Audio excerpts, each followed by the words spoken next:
All right, good morning, everyone. Dan here with tradingology.com in the trading room for June 1st. We are cracking into a new month here. And as always, Dave is joining us from the Strong Market team. So good morning, Dave, and happy June to you. Good morning. Yeah, happy June. Fantastic weather coming your way. We got 90s coming by the weekend. Well, yes, this whole week has been absolute crap. Yesterday was actually terrible in the morning, but it turned out beautiful in the afternoon. So we got a little Memorial Day sunshine in there. Very good. Well, sunnier skies are coming your way. Awesome. Which we can't say for the market right now, because, boy, apparently it didn't like the long weekend. What a weird week. It's just an unbelievable open, and then the weekend was long, and we had kind of a strange trading day on Friday. And boy, we popped higher, sold right off right at the outset. And now we're just kind of like in this little mixed bag of volatility. Yeah, I had these squeezed in looking at all the overnight trading from the day off. Futures markets were open for a few hours yesterday, but the regular market wasn't open, as everyone knows. So I was just looking at this, and I was going to have it all squeezed in, and all of a sudden it just tanked, and I had to readjust it even more. It's like things are just falling off the cliff right now. Tech has turned negative. Let me pull over the full index, the chart itself. Yeah, that was a big one. I noticed that one right away. Boy, it was selling off pretty hard right at the open. Yeah, tech's definitely leading the way. It's actually negative right now. It's the first one. And I think it's interesting, too, to watch. CNBC was all talking about, hey, the Dow's up 150 points. They keep adjusting their little headline now. Now it's only rises 100. Right. And breaking news on oil. Oil's jumping, so it's up a couple percent already. So I wouldn't be surprised to see oil at 100. Not at all. I don't know. I think we still got that deflationary push coming, and I think we're gonna see. I don't think we're getting to 100. I don't think so, but you never know. Exactly. You never know. Not saying a whole lot. Pairing the gains as tech's head lower. There it goes. Yeah, very strange open, very volatile. Dow's up 300. We're up 120 now. But we closed that gap. You can see on that cash index, that gap there. Yep, that gap right there got filled. We didn't do it on Friday, but we got it done this morning. And as soon as it closed, bam, they started selling. Which is interesting because we see the MT synth, drawing down, get more negative. So it's a little bit of we do have full bearish hurting, right? Or excuse me, bullish hurting, but that's not, I think that's taking into account all the memorial trading, right? Because we do see similar things happening with the internals, where it started off close to almost positive 2000, but it's been coming back down, little pullback or a little correction coming back right now. But that's the interesting thing when it does open up drastically higher over a long weekend. I've seen that around holidays. So that's one thing I always take into account. I know there was a few people in our Slack channels that definitely took advantage of, I don't know if you want to call it a bull trap, but that's definitely what it looked like. And trading it back down towards targets, and that worked out nicely on the Qs. I got to zoom this guy in so I can actually see what it's doing now. Yeah, absolutely. Not often you see him bounce from one side to the other to these pivots. Yeah. It's really strange, and everything did that. The diamonds, the SPY, the Qs, the IWM. They're all just kind of reversed right at the open. It looks like the adults in the room came in and said, "Nope, calm down. We're selling." Calm down. You've had your fun over this weekend with the markets closed, but we're going to get back to reality here. Yeah. We'll see what reality is for them at the end of the day. Because one thing we did note, let me pull back over that one here in case you guys didn't see it. We were talking about this last Thursday. We did hit 25 for the third time. Actually hit 26, didn't it? So heads up on that 25.06. I'm on a let's see, what am I on? I'm on a 30-minute chart, and it got up to 26 during the day. Yeah, this is the weekly that I'm watching here, so I could definitely see it being higher on the shorter time frame. Yeah, the shorter time frame, it hit 26.33. So it's working around. Let's see if we get a drop right after the 4th of July or right before the 4th of July. I'm really going to be interested to see if it floats around my bubble. I know it's a silly thing, but it almost seems like it's going to play out. Well, the old adage that you sell in May and go away. If you did sell in May, you're looking pretty good here, because if June goes down, July goes down, August goes down, selling in May looks pretty good. Exactly. And that's Tom brought that up one of our members who was on the phone. So good to hear you, Tom, or at least glad to see you're here joining. So for people that are joining after the fact, you can join via phones. We do have Zoom information so you can dial in if you can't be by a computer. So good to see you out there, Tom. And congratulations. He'll know what I mean. What's our friends doing over in the crypto market? Let's take a peek at them real quick, because I know we got a little article we want to take a look at. And looks like a red day so far for Bitcoins. Can't get back up to 40,000 right now. And XRP hovering around $1. The only thing that's really taken off here is XLM. XLM is just exploding. Oh, let's pull that up. It's up 11% for some reason. What do they know that the other ones don't? I have no idea, but they are up. They're just looking for another retracement to go back down farther so they can go to -7 cents. Yeah. I think what they're doing is they're trying to trap everybody on the long side, which brings us to the article from Sentiment. This is from SentimenTrader. I don't know if you can bring that up. So they did a very interesting thing here. What they did was they created something similar to what we did with the price signals. The SM price signal is a synthetic VIX for cryptocurrency, for Bitcoin specifically. And what happened here is that we hit a really high, one of the biggest volatility events in Bitcoin's history, just recently hitting 200%. And it's only happened a couple other times. It's happened in 2013, happened in 2017, and it happened at the bottom of March in 2020. The big difference between this spike and the other spikes is that this spike happened at the top of the market, while the market was going up right at its high when Bitcoin was around 60,000. All the other times, I wasn't around in crypto in 2013, but I've looked at the charts. The charts indicate that we had a big move higher in 2013. I think it went to $500, and then it went all the way down to $13. In 2017, of course, we know that Bitcoin hit 20,000, and it went all the way down to 3,300 a few months later. And then in 2020, it was the bottom of the market in March of 2020. We hit the bottom of the market and then went higher. So having it actually at these levels, at the top of the market, to at least to SentimenTrader in this article, it's going to be pretty bearish. So all the other times that it spiked, it preceded large and persistent losses for the coin. So it happened in 2013, 2017. And of course, we know what happened in both of those times. Bitcoin lost about 90% of its value.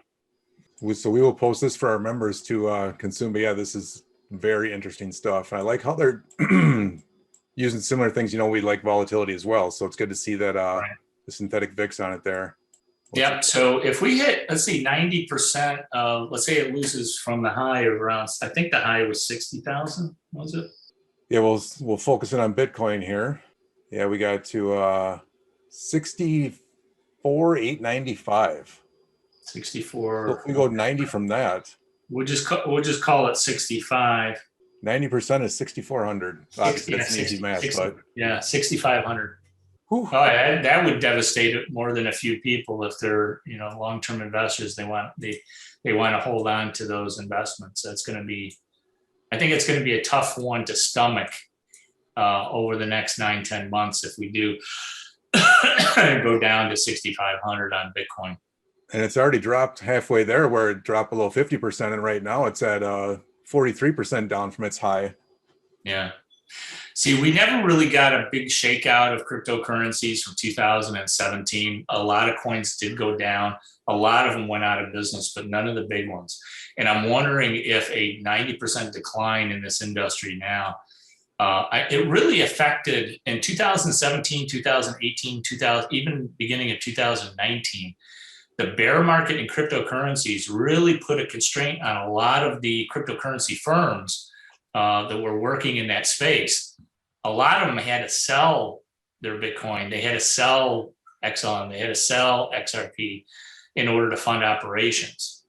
And if we continue to go lower here, their fundings could dry up. We could see another big bear market and probably a washout at some point.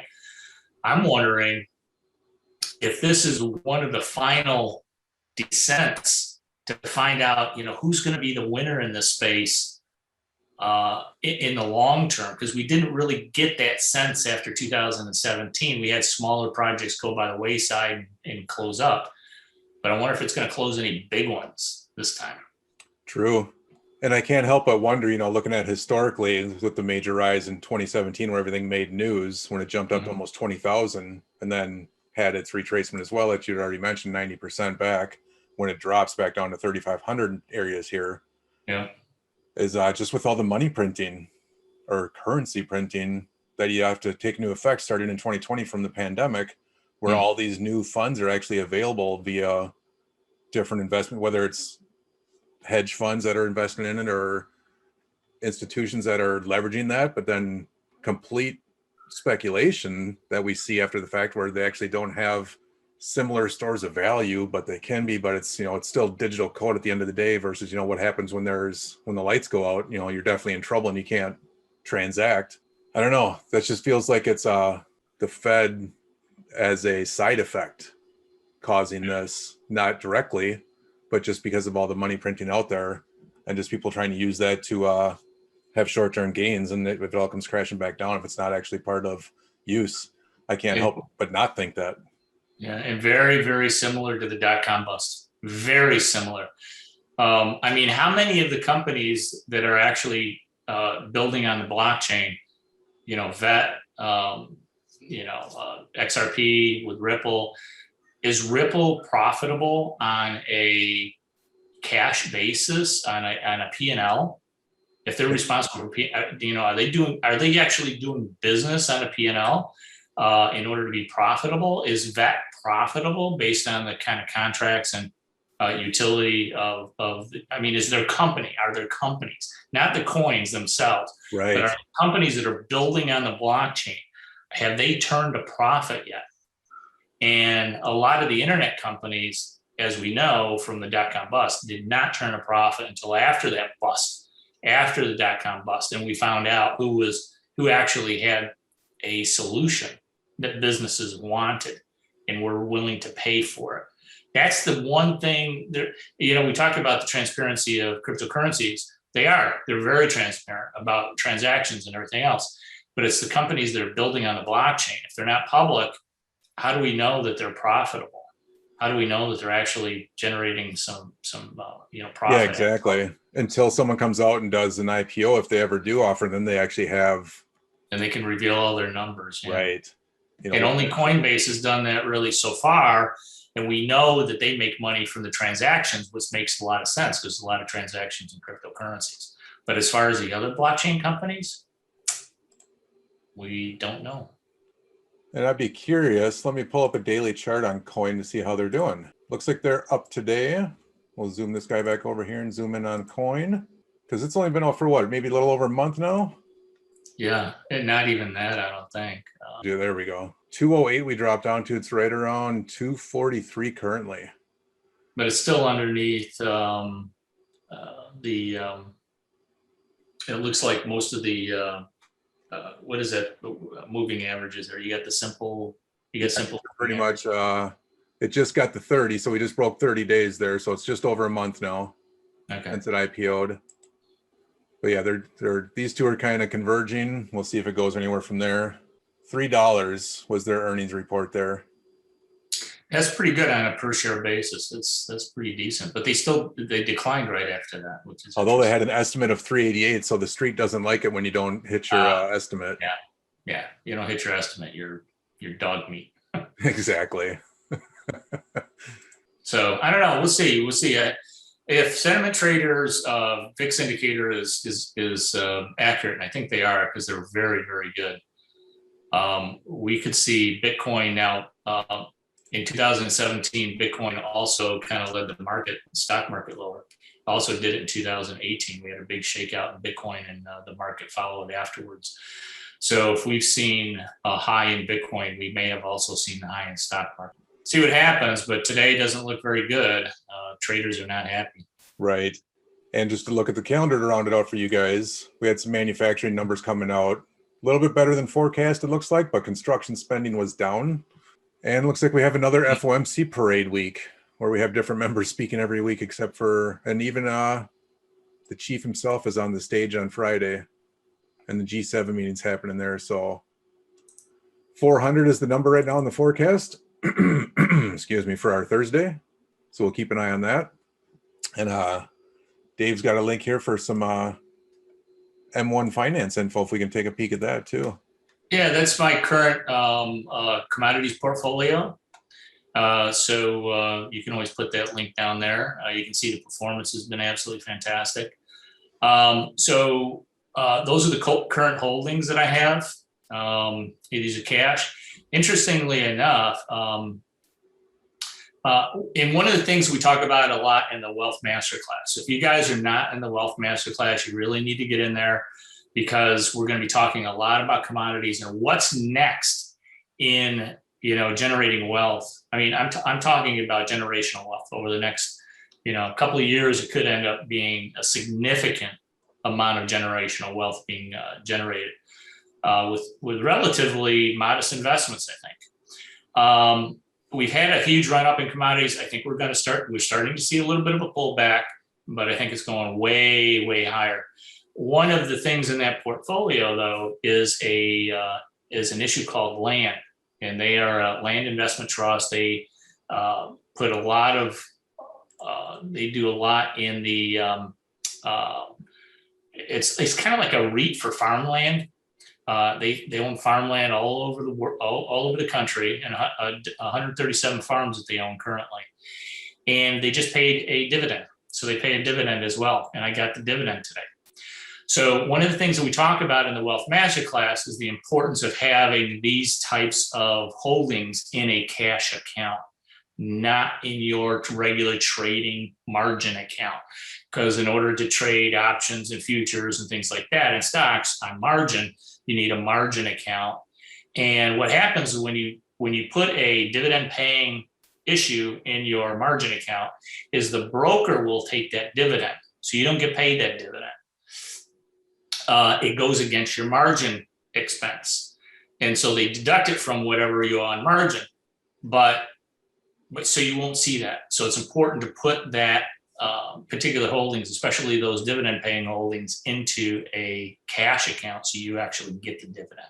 Yeah, that was one of the things I learned early on. So that's just one of the examples, as Dave mentioned, that he covers in that Wealth Masterclass. So yeah, I think the guys that are in the room today are in there, but anyone that's looking to join into that, we are always bringing in new people, and new people joining all the time. So questions, let us know. You can email us at support@tradingology.com, and we will answer all your questions. And the Wealth Masterclass one is one of the different ones. It's not, day trading. It's not swing trading or whatnot. It's it takes into that long-term investing outside of just trading and investing. It also goes into business stuff and whatnot. So important there. So that it's not included in some of the courses, but we do offer it since we have a lot of members that are Wealth Masterclass members as well as Tradingology course members. So we host everything in the same spot, but it was something that was done separately, in case you're curious about that.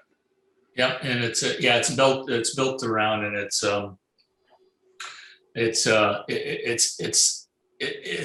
kind of encouragement of looking outside of the investment arena for wealth building opportunities.